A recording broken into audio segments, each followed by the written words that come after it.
Hello students, स्वागत है आप सभी का हमारे इस चैनल टीएनएस सेमेस्टर एग्जाम्स में। बच्चों, आज बीएससी फर्स्ट सेमेस्टर बॉटनी के अंदर हम लोग जो टॉपिक डिस्कस करने वाले हैं यूनिट 4 के अंदर, इसमें हम लोग डिस्कस करेंगे 3 अलग अलग फंजाई के बारे में। पहला है पेनिसिलियम, दूसरा है पेजीजा और तीसरा है पक्सीनिया। आइए इन तीनों के बारे में अच्छे से आगे आज इस क्लास में समझते हैं। बच्चों, इससे पहले मैंने जो पहला लेक्चर यूनिट 4 का लिया था उसमें मैंने दो इम्पोर्टेंट फंगस के बारे में डिस्कस किया था। एक था राइजोपस और दूसरा था सैकेरोमाइसीज यानी ईस्ट सेल। अगर आपने वो लेक्चर वीडियो नहीं देखा है तो आप हमारे इधर ब्राउजर में जाकर डीएनएस सेमेस्टर एग्जाम सर्च करेंगे तो आपको यहाँ पर सर्च कर लेना है, प्लेलिस्ट में चले जाना है आप लोग को। ये हमारा जैसे चैनल है तो देखिए ये प्लेलिस्ट खुली हुई है, मैं आपको वापस दिखा देती हूँ। इस तरह का कुछ इंटरफेस आपके सामने दिखेगा, है ना, जहाँ पे आपको home page, video, shorts, live और एक ऑप्शन मिलेगा प्लेलिस्ट का। प्लेलिस्ट में जैसे ही आप जाते हैं तो प्लेलिस्ट में आपको थोड़ा नीचे स्क्रॉल करेंगे तो आप लोग को यहाँ पे फर्स्ट सेमेस्टर का पूरा फोल्डर मिल जाएगा, पूरी प्लेलिस्ट यहाँ पे बनी हुई है। इसके अंदर आप देखेंगे तो आपको सारी क्लासेस, अलग अलग जो भी क्लासेस चली है उनके आपको लेक्चर वीडियोस इसमें मिल जाएंगे। ठीक है, तो यहाँ से आप सारे क्लासेस जो है वो देख सकते हैं। कोई क्लास जो भी हमारे YouTube तक गई है वो आप तक पहुंच जाएगी, उसमें कोई दिक्कत आपको ढूंढने की अलग से जरूरत नहीं पड़ेगी। आइए आगे बढ़ते हैं और सबसे पहले जिस टॉपिक की हम बात करेंगे ये है पेनिसिलियम। पेनिसिलियम जो है ये भी आपको ब्रेड पर दिख जाएगा आसानी से। हालांकि जब हमने पिछले क्लास में राइजोपस पढ़ा था तो राइजोपस जो है वो एक ब्लैक कलर का मोल्ड था, और आप पेनिसिलियम के केस में देखेंगे कि ये जो मोल्ड है ये ग्रीन कलर का होता है। कैसा होता है? ग्रीन कलर का होता है ना, ये ग्रीन कलर मोल्ड है। तो ये भी आप देखेंगे सैप्रोफिटिक है, यानी कि डेड डिकेइंग बॉडी पर ये आसानी से पाए जाते हैं। कॉमनली इनको ब्लू ग्रीन एल्गी, यहाँ पर ब्लू या ग्रीन मोल्ड के नाम से भी जाना जाता है, क्योंकि ये जब ब्रेड पर लगेंगे ना, जैसे आप ये इमेज देख पा रहे होंगे, इस इमेज में देखिए तो ग्रीन कलर आपको ब्रेड पर दिख रहा होगा। ये ब्रेड है, इसके ऊपर ग्रीन कलर की लेयर आ गई है, ये पेनिसिलियम की वजह से। आप इसको कभी नहीं कह सकते कि यहाँ राइजोपस नाम का फंगस लगा होगा, क्योंकि जब मैंने पिछले क्लास में राइजोपस पढ़ाया था तो मैंने उसमें बताया था बेटा आप लोग को कि राइजोपस का कलर जो है वो ब्लैक कलर का आता है, ग्रीन नहीं आएगा। तो पेनिसिलियम जो है बहुत सारे प्लेसेस में, जैसे कि सॉइल में, एयर में, डिकेइंग फूड वगैरह पे पाया जाता है। पेनिसिलिन जो है सबसे इंपॉर्टेंट एंटीबायोटिक मानी जाती है, जिसे हम पेनिसिलियम की स्पीशीज से निकालते हैं। ठीक है, तो पेनिसिलिन सबसे पहला एंटीबायोटिक भी माना जाता है। सबसे इंपॉर्टेंट तो है ही, लेकिन सबसे पहला एंटीबायोटिक भी यही निकाला गया था, पेनिसिलियम नोटाटम नाम के फंगस से निकाला गया था, और अलेक्जेंडर फ्लेमिंग नाम के साइंटिस्ट ने इस पे वर्क किया था। ठीक है, तो यहाँ पर देखा जाए तो वेजिटेटिव स्ट्रक्चर जो है उसमें यहाँ पे आप देखेंगे कि जो माइसीलियम है, माइसीलियम क्या है ये मैंने पिछले लेक्चर वीडियो में भी बताया था बच्चों। जो हाइफी होता है, जो फंगस है, इसकी बॉडी में एक थ्रेड जैसा स्ट्रक्चर होता है, इसको हाइफी कहते हैं, और ऊपर ऐसा स्पोरेंजियम होता है, इसके अंदर स्पोर्स बनते हैं। ऐसा लगभग लगभग मैक्सिमम फंजाई में आपको ऐसा स्ट्रक्चर दिखेगा। जब ऐसे माइसीलियम आपको मल्टीपल नंबर में मिल जाते हैं, कैसे मिल जाते हैं? मल्टीपल नंबर में मिल जाते हैं, तो आप इसके पूरे ग्रुप को, इस हाइफी के पूरे ग्रुप को माइसीलियम बोलते हैं। समझ रहे हैं? तो ये माइसीलियम है, तो इनमें मल्टी सेलुलर माइसीलियम देखने को मिलेगा, मतलब मल्टीपल सेल्स आपको देखने को मिलेंगे। सेप्टा जरूर रहेगा। सेल वॉल जो है इनमें ग्लूकोज का बना होता है, काइटिन का बना है और पॉलीसैकेराइड का बना है। कोनिडियोफोर नाम के स्ट्रक्चर हैं जो इनमें ब्रांच जैसे बनते हैं, जिनपे कोनिडिया पाया जाता है। कोनिडिया माना जाता है कि एक टाइप का ये असेक्सुअल स्पोर है, तो जो कि बॉडी के सरफेस पे ऊपर की तरफ बनता है, बॉडी के ऊपर। तो जब बॉडी के ऊपर बनता है ना तो इसको एक्सोजीनस कहते हैं। जब बॉडी के ऊपर जो है ये तैयार हो जाता है स्पोर्स, तो या बनता है वहां पे, तो बेसिडियोफोर माना जाता है ना कि वो ब्रांच है, और ब्रांच के ऊपर जब इस तरह से कोनिडिया या ऐसे स्ट्रक्चर्स बनते हैं तो कोनिडिया हमेशा याद रखिएगा असेक्सुअल स्पोर है, जो कि ज्यादातर यहाँ पर आपको बॉडी के सरफेस पे देखने को मिल जाता है। ठीक है, और कोनिडिया जो है वो स्पेशलाइज सेल्स में फियालिड के ऊपर बनते हैं।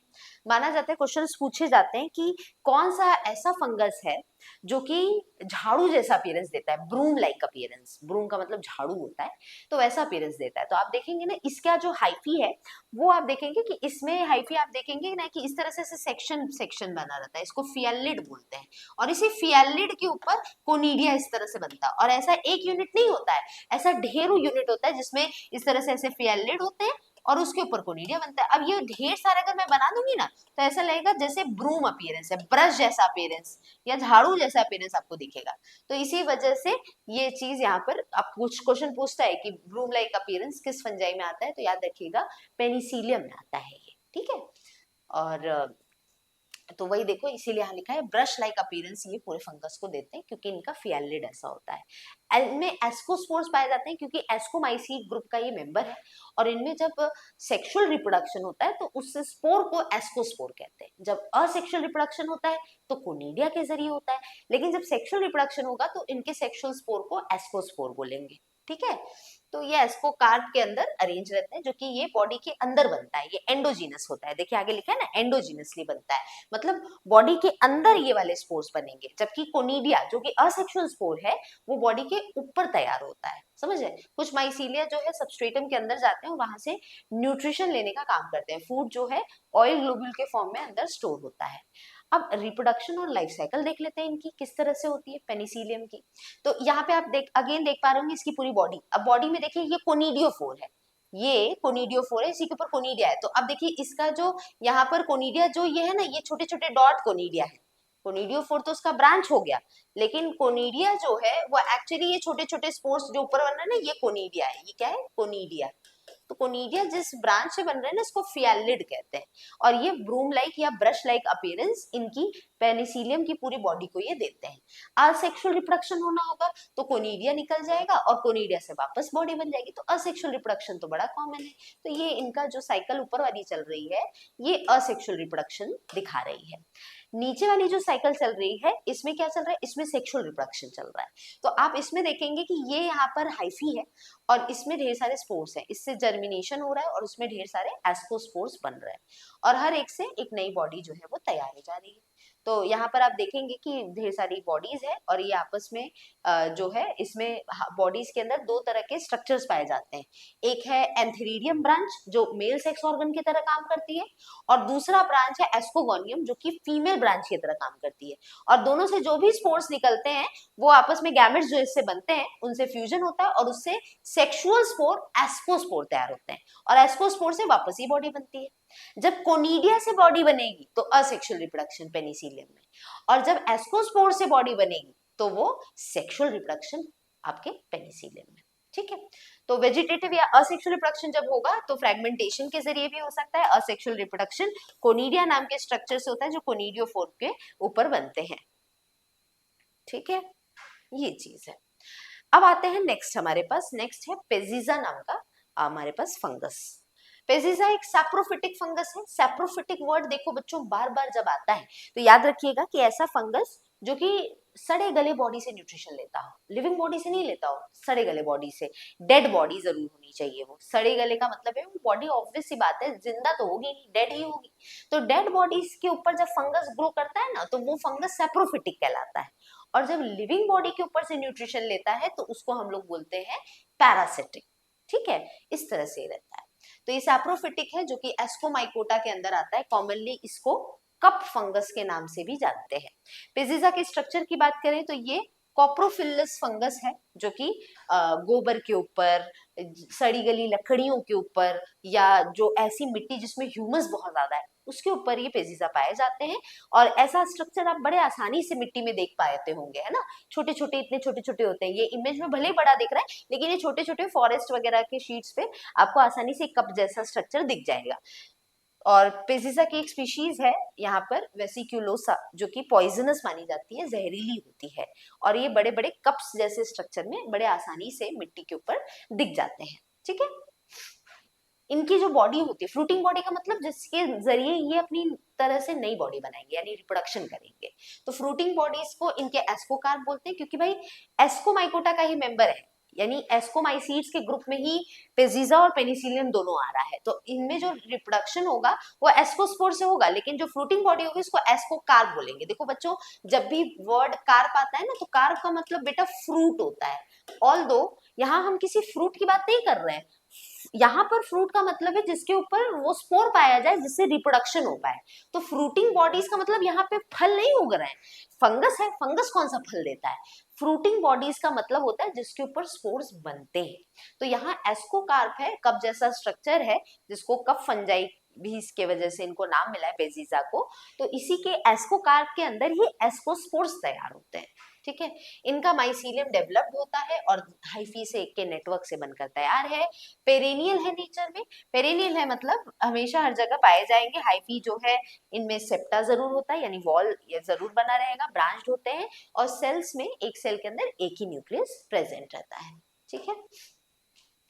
आगे बढ़ते हैं और आगे बढ़ने से पहले आपको मैं सभी को बता दूं कि डीएनएस यहाँ पर के तरफ से आप सभी बच्चों के सेमेस्टर क्लासेस जो भी बच्चे देख रहे हैं उन सभी के लिए नवोद्भव बैच स्टार्ट किया गया है।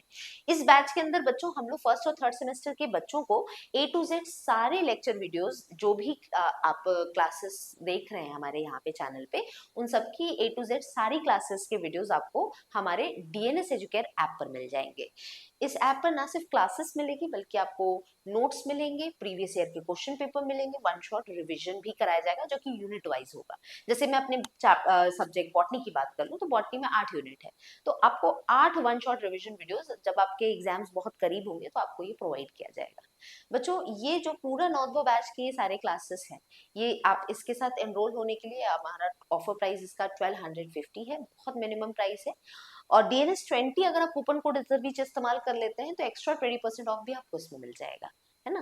तो एक तरह से कह सकते हैं बहुत अच्छा ऑफर प्राइस है, जल्द से जल्द आप इसके साथ एनरोल हो सकते हैं। अक्टूबर चल रहा है और अब मैं जानती हूँ यहाँ पर कि सभी के एग्जाम्स जो है सेमेस्टर एग्जाम्स वो काफी करीब होंगे, है ना। तो इसको ध्यान में रखते हुए जल्द से जल्द हमारे इस कोर्स के साथ आप एनरोल हो सकते हैं। आपको यहाँ पर ये जो DNS एजुकेयर ऐप है इसे जरूर डाउनलोड कर लेना है, क्योंकि ना सिर्फ आपको नवोद्भव बैच की क्लासेस यहाँ मिलनी है बल्कि साथ ही साथ जो भी अभी आप क्लासेस देख रहे हैं उसका फ्री PDF भी आप हमारे इस ऐप से डाउनलोड करके अपने पास रख सकते हैं। ये हमारा व्हाट्सएप नंबर है, इस पे कांटेक्ट करके आप सारी इंफॉर्मेशन ले सकते हैं। चलिए आगे बढ़ते हैं और बात करते हैं कि पेजिजा में किस तरह से रिप्रोडक्शन होता है। तो पहले बात करेंगे कि असेक्सुअल रिप्रोडक्शन कैसे होता है।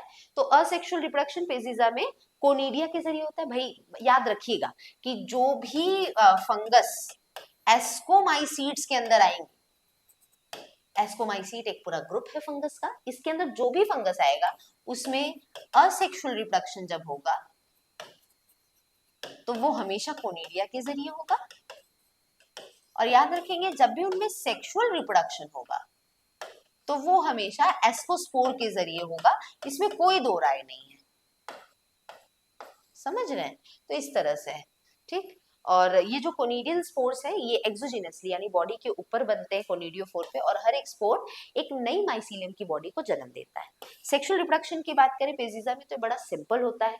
दो वेजिटेटिव सेल्स जो हैं हाइफी के वो एक साथ आते हैं और उससे दो न्यूक्लियस एक जगह पे बनकर तैयार होता है, इसको डाइन कैरियन स्टेज कहते हैं। तो सेक्सुअल रिप्रोडक्शन जब भी होगा भाई तो दो अलग अलग टाइप के हाइफी होंगे, एक प्लस स्ट्रेन का हाइफी होगा और एक माइनस स्ट्रेन का हाइफी होगा। ये दोनों जब साथ में फ्यूज करेंगे तो इससे जो नया हाइफी बनेगा इसमें इसका भी न्यूक्लियस होगा, इसका भी न्यूक्लियस होगा, तो इसको डाइकैरियन कहते हैं। जिसमें मैंने बताया था ना सेक्सुअल रिप्रोडक्शन जब फंगस में होता है तो ये 3 स्टेज में कंप्लीट होता है। पहला होता है प्लाज्मोगैमी, दूसरा होता है बेटा क्या हो जाएगा दूसरा, कैरियोगैमी। कैरियो का मतलब न्यूक्लियस होता है और गैमी का मतलब क्या होता है, जुड़ना, फ्यूज करना होता है, ठीक है। और आखिरी आ जाता है मियोसिस। तो वही इधर भी हो रहा है। सेक्सुअल रिप्रोडक्शन के लिए जब एस्कोस्पोर्स यहाँ पर बनेंगे तो ये एस्कोस्पोर्स बड़े सिंपल तरीके से नहीं बनेंगे। यहाँ पर पहले यहाँ पे दो तरह के हाइफी का फ्यूजन होगा जिसको प्लाज्मोगैमी कहते हैं। वो जब हो जाएगा तो इस फ्यूजन के वजह से आगे चल के दो न्यूक्लियस जो एक ही जगह है वो फ्यूज करेंगे तो कैरियोगैमी होगा और फिर आगे चल के मियोसिस हो जाएगा। तो ये पेजिजा की बॉडी है, ये इसका पूरा कप जैसा स्ट्रक्चर एस्कोकार्प है, इसी के अंदर एस्कोस्पोर्स जो है वो बनकर तैयार होते हैं। तो इसकी शुरुआत होती है हमारे यहाँ से। यहाँ पर आप देख सकते हैं दो तरह का हाइफी आपको दिख रहा है। अब यहाँ पर जो ऊपर स्ट्रक्चर बनेंगे कोनिडिया होगा, लेकिन अंदर यहाँ पर आप देखेंगे स्पोर्स जो दो तरह के होंगे उसमें एक स्पोरेंजियम मेल ऑर्गन की तरह काम करेगा यानी एंथेरिडियम की तरह, और दूसरा स्पोर का जो सैक है वो एस्कोगोनियम की तरह काम करेगा। ये दोनों आपस में फ्यूज करेंगे और फ्यूजन की वजह से यहाँ पर एक कह सकते हैं आगे चल के स्ट्रक्चर जाइगोट जो है वो बनेगा, लेकिन उसको बनने से पहले प्लाज्मोगैमी, फिर कैरियोगैमी, डाइकैरियोफेज, देखो लिखा है ना, कैरियोगैमी होगा, फिर मियोसिस होगा, और फिर उसके वजह से जो सेल्स बनेंगे वो कहलाएंगे एस्कोस्पोर्स। ऑल्दो जब असेक्सुअल रिप्रोडक्शन होगा तो इसी हाइफी के ऊपर कोनिडिया बनेगा और कोनिडिया रिलीज होगा और वापस कोनिडिया से नई बॉडी बनेगी। तो इधर देखो जो चल रहा है छोटा सा साइकिल, ये असेक्सुअल रिप्रोडक्शन है, और ये जो पूरा एक साइकिल चल रहा है ये सेक्सुअल रिप्रोडक्शन है। तो सेक्सुअल रिप्रोडक्शन की लाइफ साइकिल आप जब भी दिखाएंगे फंगस में, याद रखेंगे आपको उस साइकिल में 3 स्टेज दिखा देना है, प्लाज्मोगैमी, कैरियोगैमी और मियोसिस। मियोसिस के रिजल्ट में जो स्पोर बनेगा वो डिपेंड करेगा कि किस ग्रुप की आप बात कर रहे हैं। अब जैसे मैं फिलहाल के लिए एस्कोमाइसीट्स की बात कर रही हूँ, तो इसमें जो स्पोर्स बनेंगे वो एस्कोस्पोर बनेंगे मियोसिस के बाद। अगर बेसिडियोमाइसीट होता तो बेसिडियोस्पोर बनते, ड्यूट्रोमाइसीट होता तो ड्यूट्रोस्पोर नहीं बनते। क्यों नहीं बनते? क्योंकि उनमें सेक्सुअल रिप्रोडक्शन नहीं होता है, सिर्फ असेक्सुअल रिप्रोडक्शन होता है, और वो भी कोनिडिया के जरिए होता है। ठीक है, तो आई होप क्लियरली चीजें आपको दिख रही होगी, है ना। चलिए आगे बढ़ते हैं, और नेक्स्ट ग्रुप आता है। अब देखो, अब एस्कोमाइसीट वाला ग्रुप कंप्लीट होता है, अब नेक्स्ट ग्रुप आता है बेसिडियोमाइकोटिना का, जिसमें बेसिडियोमाइसीट्स आते हैं। भाई इस ग्रुप की क्या खासियत है? सबसे पहली खासियत ये है कि इस ग्रुप के 2-3 और नाम है, जैसे इसको ब्रैकेट फंजाई भी बोलते हैं इस ग्रुप को, ठीक है, और इसी ग्रुप को एक और नाम दिया जाता है क्लब फंजाई। क्या बोलते हैं? Club fungi. ये 2 नाम मिले। ब्रैकेट फंजाई यहाँ पे क्यों बोलते हैं? क्योंकि इसमें क्या होता है कि ये जो इनका हाइफी है, ये हाइफी जब बनता है ना, तो आगे चल के भाई इसमें तो इस तरह से वॉल बनना चाहिए, ये वॉल आगे चल के इस तरह से जुड़ जाना चाहिए, जिसकी वजह से ये कुछ इस तरह का दिखना चाहिए प्रॉपर वॉल बनने के बाद। लेकिन होता क्या है ना कि ये वॉल बनने से पहले अंदर इनका सेप्टा जो होता है, वॉल जो होता है, उसमें स्वेलिंग आ जाती है, और स्वेलिंग आने की वजह से इनका ये ब्रैकेट जैसा स्ट्रक्चर अंदर की तरफ ले लेता है, और ये कुछ ब्रैकेट जैसा अपीयरेंस देता है। इसी के वजह से इनको ब्रैकेट फंजाई बोलते हैं। ठीक है, तो ब्रैकेट फंजाई नाम और क्लब फंजाई नाम इसीलिए मिला है। क्लब फंजाई दूसरा रीजन है, मैं बता रही हूँ। तो समझ आए इनको क्लब फंजाई नाम क्यों दिए? क्योंकि इनका जो हाइफी है स्वेलिंग की वजह से ब्रैकेट जैसा दिखता है, इसलिए ब्रैकेट फंजाई कहते हैं। अब आते हैं कि इनको क्लब फंजाई क्यों बोलते हैं। तो क्लब फंजाई इसलिए बोलते हैं क्योंकि यहाँ पर जो इनका स्ट्रक्चर है वो क्लब शेप का दिखता है। ठीक है ना, जैसे कि इसमें मशरूम्स आते हैं, तो मशरूम का यहाँ देखो, मशरूम का अगर मैं इसमें स्ट्रक्चर बनाना चाहूँ तो कुछ इस तरह से बनेगा, तो इसको क्लब शेप कहा जाता है। ठीक है, तो बेसिडियोमाइकोटिना वो फंजाई है जिसके स्पोर्स रिजल्ट करते हैं प्लाज्मोगेमी, कैरियोगेमी और मियोसिस के बाद, और वो एक क्लब शेप के स्ट्रक्चर, एक डोम शेप भी आप बोल सकते हो, डोम शेप के स्ट्रक्चर पे बनते हैं, जिसे बेसिडियम कहते हैं। मोटाइल सेल्स इनमें नहीं पाए जाते हैं, इनमें एब्सेंट होते हैं इस मेंबर्स में। डोलीपोर सेप्टा इसकी सबसे खास फीचर है। डोलीपोर सेप्टा और कुछ नहीं, यही जो सेप्टा ब्रैकेट जैसा दिख रहा है, इसमें जो ये पूरा स्ट्रक्चर बनता है, इसी को बोलते हैं डोलीपोर सेप्टा। तो कुछ अलग नहीं है, इस इंटरनल सेलिंग की वजह से ब्रैकेट लाइक अपीयरेंस जो दिख रहा है, इसी पूरे स्ट्रक्चर को डोलीपोर सेप्टा कहते हैं। तो ये सबसे इंपॉर्टेंट फीचर है। दूसरा है, इनमें जब 2 सेक्सुअल रिप्रोडक्शन जब होता है और 2 तरह के हाइफी जब इनमें जुड़ते हैं, तो जुड़ने के बाद में जब प्लाज्मोगेमी हो जाता है तो एक ही साइटोप्लाज्म में 2 न्यूक्लियस होता है, इसको हम डाइकैरियोफेज बोलते हैं। डाई मतलब 2, कैरियो मतलब न्यूक्लियस, 2 न्यूक्लियस का फेज चलता है जो इसमें वो काफी लंबा समय के लिए चलता है, तो इसीलिए इसको लॉन्ग डाइकैरियोटिक फेज बोलते हैं, और ये प्लाज्मोगेमी कैरियोगेमी के बीच में आने वाला स्टेज होता है।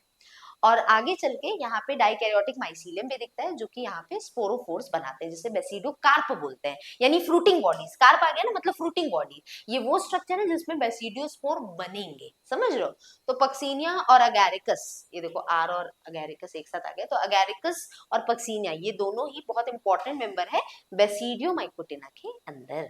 चलिए आगे बढ़ते हैं, आज हम पक्सीनिया के बारे में थोड़ी चीजें समझेंगे। तो सबसे इम्पोर्टेंट है ये, बहुत इंपॉर्टेंट फंजाई है ये, बहुत हाई चांसेस है कि आपका सेमेस्टर एग्जाम में पक्सीनिया आ सकता है, बहुत हाई चांसेस है।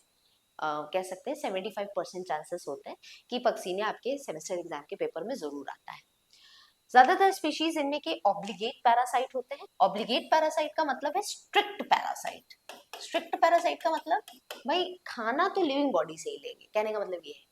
डेड बॉडी से भी खाना लेते हैं कुछ फंगस, कुछ लिविंग बॉडी से भी लेते हैं। ये वाले ऐसे फंगस हैं जो पैरासिटिक तो हैं लेकिन बड़े स्ट्रिक्ट वाले पैरासाइट हैं।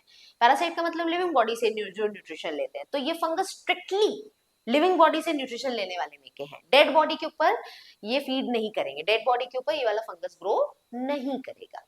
ये जो फंगस है इसमें स्पोर्स जो बनते हैं वो ज्यादातर ऑरेंज या ब्लैक कलर के होते हैं, और यही रीजन है कि जो डिजीज ये करते हैं इस वजह से पक्सीनिया जो डिजीज जिन प्लांट्स में करता है उसको रस्ट डिजीज नाम दिया जाता है। क्योंकि ये जो रस्ट है, रस्ट का मतलब आपने केमिस्ट्री में पढ़ा होगा, रस्ट मतलब जंग लगना होता है। और जब लोहे पे जंग लगती है तो किस कलर का होता है? रेडिश ब्राउन कलर का होता है। और इन ये जो फंगस है जब ये प्लांट में लगता है तो इनके स्पोर्स खुद ऑरेंज और ब्लैक कलर के होते हैं, जिसकी वजह से जब ये प्लांट के स्टेम पे लीफ पे लगेंगे ना तो उस जगह पे जैसे जंग लग जाता है उस तरह का कलर आता है। ये रीजन है कि पक्सीनिया नाम का फंगस जब डिजीज कॉज करता है तो उसको रस्ट डिजीज बोलते हैं। ठीक है, अपीयरेंस की वजह से। ये फंगस बहुत सारे क्रॉप प्लांट्स जैसे कि ओट हो गया, राई हो गया, बार्ली हो गया, व्हीट हो गया, इन सब प्लांट्स पे अटैक करता है। इनमें से सबसे इंपॉर्टेंट स्पीशीज पक्सीनिया की जो है वो है पक्सीनिया ग्रैमिनिस। ब्लैक या स्टेम रस्ट ये कॉज करता है, ब्लैक कलर का रहता है या तो रस्ट हल्का रेडिश ब्राउन कलर का ये देगा। पक्सीनिया रिकॉन्डिटा भी है जो इसे ब्राउन रस्ट कहते हैं, पक्सीनिया स्ट्रीफॉर्मिस भी है जो कि स्ट्राइप रस्ट या थोड़ा येलोइश कलर देता है। मोस्ट इंपॉर्टेंट स्पीशीज जीनस की जो है वो मैंने बताया ना, पक्सीनिया ग्रैमिनिस ट्रिटिकी है। थोड़ा स्पेस दिया नहीं है इसमें, मैं दे रही हूँ इसमें। ये है पक्सीनिया ग्रैमिनिस, ये पूरा नाम है इसका, पक्सीनिया का इस जीनस है, इसकी स्पीशीज है। और ये ज्यादातर वीट प्लांट पे अटैक करते हैं, तो ट्रिटिकी भी लिखा है क्योंकि ट्रिटिकम एस्टिबल हम वीट को बोलते हैं, राइट? तो इसी वजह से। और ये ऑब्लिगेट पैरासाइट होता है, बार बार बोल रही हूँ, स्ट्रिक्ट पैरासाइट है ये।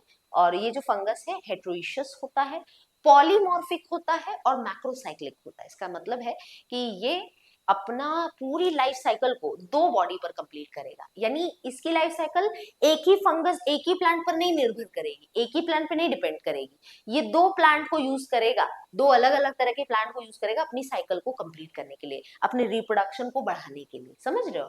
तो इसलिए इसको बोला जाता है कि पक्सीनिया हेट्रोइशियस है। पूछा जाता है कि हेट्रोइशियस का मतलब क्या होता है, या पक्सीनिया हेट्रोइशियस इसका मतलब क्या होता है? तो इसका मतलब ऐसे फंगस जो अपनी लाइफ साइकिल को दो होस्ट बॉडी पर कंप्लीट करे। पॉलीमॉर्फिक भी हैं, यानी कि बहुत सारे शेप साइज में मॉर्फोलॉजी में पाए जाते हैं और बड़ी साइकिल इनकी चलती है। तो यही चीज आगे दिया हुआ है। तो ऑब्लिगेट मैंने बता ही दिया, कंप्लीटली होस्ट बॉडी पर, लिविंग होस्ट बॉडी पर जब न्यूट्रिशन ले तो उन्हें ऑब्लिगेट कहते हैं। पैरासाइट मतलब life cycle is completed on host, किस कैसे होस्ट? Living host. तो ऐसे लिविंग ऑर्गेनिज्म को पैरासिटिक बोलते हैं और ये ऑब्लिगेट पैरासाइट कहलाते हैं। हेट्रोइशियस अभी मैंने बताया ही, जब लाइफ साइकिल दो बॉडीज पर, दो प्लांट्स पर कंप्लीट हो। अब यहाँ पर दो प्लांट जो कि ट्रिटिकम यहाँ पर है एक हमारे पास, पक्सीनिया ग्रैमिनिस ट्रिटिकी नाम का फंगस जो है, वो अपनी लाइफ साइकिल को सिर्फ वीट पर प्लांट पर नहीं खत्म करता है, वो आधा लाइफ साइकिल बारबेरी प्लांट पर भी गुजारता है। तो आधी लाइफ साइकिल इसकी बारबेरी पे कंप्लीट होती है, आधी बची हुई लाइफ साइकिल इसकी वीट प्लांट पर कंप्लीट होती है। तो ये कि ये सेकेंडरी होस्ट है बारबेरी, पहली साइकिल जब शुरुआत होती है तो ये वीट पे शुरू होती है। तो वीट माना जाता है प्राइमरी होस्ट है क्योंकि शुरुआत साइकिल की यहीं से होती है, और बारबेरी को माना जाता है सेकेंडरी होस्ट। समझ रहे हो? क्लियर है ना इमेज? हाँ, यहाँ पे देखो, ये आपको इमेजेस दिख रही होगी, यहाँ पर देखिए इसके लीव्स पे इस तरह से जो स्पॉट्स आ गए, ये थोड़ा येलोइश ब्राउन कलर दे रहा है, तो ऐसा लग रहा है ना जैसे जंग लग गई हो। इमेज में दिख रहा होगा आपको, है ना? दिख रहा है, क्लियर है? तो ये चीज है। तो इस तरह का इफेक्ट जब ये प्लांट्स पर अटैक करते हैं तो आता है। अब आते हैं इसकी लाइफ साइकिल पे। लाइफ साइकिल की अगर हम लोग बात करें बच्चों, तो ये पॉलीमॉर्फिक है। पॉलीमॉर्फिक मैंने अभी बताया ही, मतलब वेरियस शेप साइज कलर के होते हैं ये। तो पॉलीमॉर्फिक है तो ये 5 स्टेजेस दिखाते हैं अपनी पूरी लाइफ में। और मैंने बताया दो दो प्लांट का इस्तेमाल करेंगे लाइफ साइकिल कंप्लीट करने में, एक बारबेरी प्लांट, दूसरा वीट प्लांट। पहले वीट से शुरुआत होगी फिर बारबेरी पे आएंगे, लेकिन वहां पहुंचने से पहले हम समझते हैं कि पॉलीमॉर्फिक कैसे कैसे डिफरेंट शेप कलर साइज में ये पाए जाते हैं। तो पहला है, सबसे पहला स्टेज 1। यहाँ पर बात करें तो यहाँ स्पर्मोगोनिया या पिक्नीडिया पाया जाता है, जो कि मेल रिप्रोडक्टिव स्ट्रक्चर की तरह काम करता है। तो इस पहले स्टेज को या पहले स्ट्रक्चर को पिक्नीडिया बोलते हैं, पिक्निया भी बोल सकते हैं, बट हम ले लेते हैं पिक्नीडिया, पहला स्पोर पिक्नीडिया, जो कि एक मेल रिप्रोडक्टिव स्पोर की तरह काम कर रहा है। नेक्स्ट है हमारे पास रिसेप्टिव हाइफी, जो कि यहाँ पर फीमेल रिप्रोडक्टिव ऑर्गन की तरह काम कर रहा है।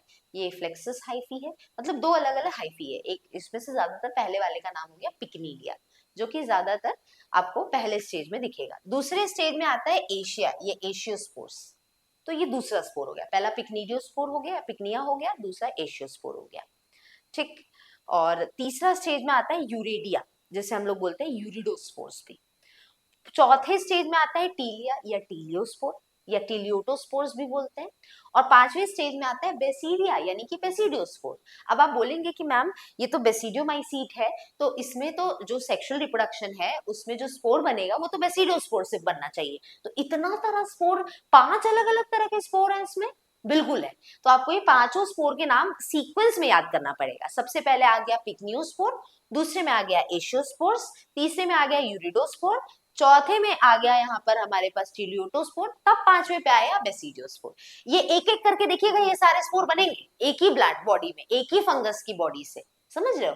तो ये एक एक करके आते हैं। अभी आप अब इसका लाइफ साइकिल समझोगे ना तो आपको समझ आएगा। अब ये देखो, ये इसका पूरा लाइफ साइकिल है, ठीक है। अब इसकी ऑब्वियस सी बात है, सेक्सुअल साइकिल हम देखेंगे तो इसमें प्लाज्मोगैमी, कैरियोगैमी, मियोसिस होगा।